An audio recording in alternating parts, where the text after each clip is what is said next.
বর্ষার পানিতে মাছ মারার ধুম লেগে গেছে। ও কি মাছ এটা? হ্যাঁ, তেলাপিয়ার বাচ্চা। এ তো একবার ছোট বাচ্চা।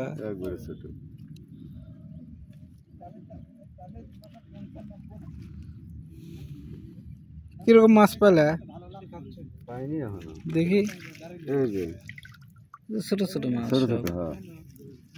বড় মাছ তো একটা বাচ্চাও না। বড় মাছ এখনো বাঁধেনি, বাঁধবেনি।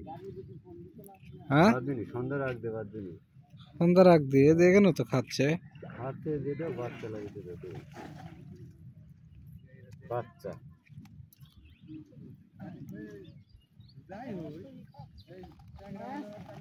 একটা হয় হয় না।